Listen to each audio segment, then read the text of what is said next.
Thermal targeting technology analyzes thermostat activity and continually evaluates how much heat the building requires.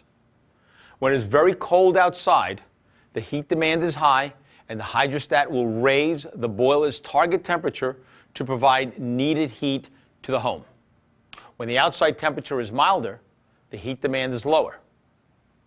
During these periods, the fuel-smart hydrostat will lower the boiler's target temperature, saving fuel while continuing to provide comfort to the house. Thermal targeting will always try to satisfy the heat demand with low water temperatures.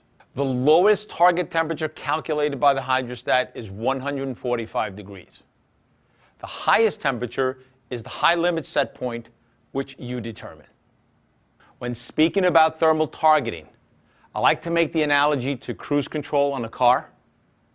You set the speed limit, and the cruise control determines how much engine power is needed to maintain that speed. When the demand is great, such as a steep incline, extra engine power will be needed, so the cruise control will apply more throttle. Thermal targeting is similar technology whereby the hydrostat will try to satisfy the heat demand at the lower water temperature. If the demand cannot be satisfied within a specified time, the thermal targeting boost feature will raise the water temperature.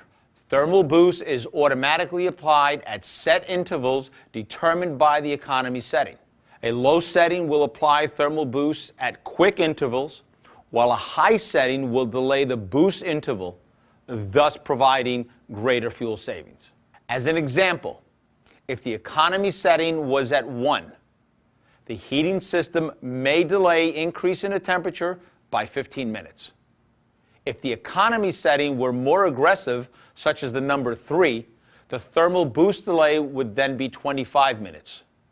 Thermal boost is always applied in 10-degree increments, and the maximum target temperature is never greater than the high limit set point.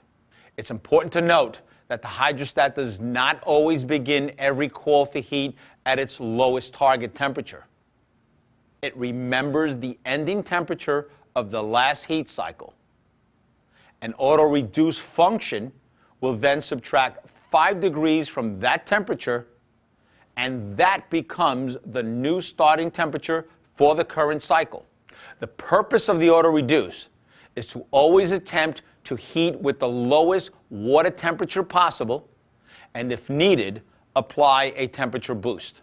The auto-reduce will also drop an additional 5 degrees for every 30 minutes of thermostat inactivity. An extended no call for heat is an indication that the heating system demand is low.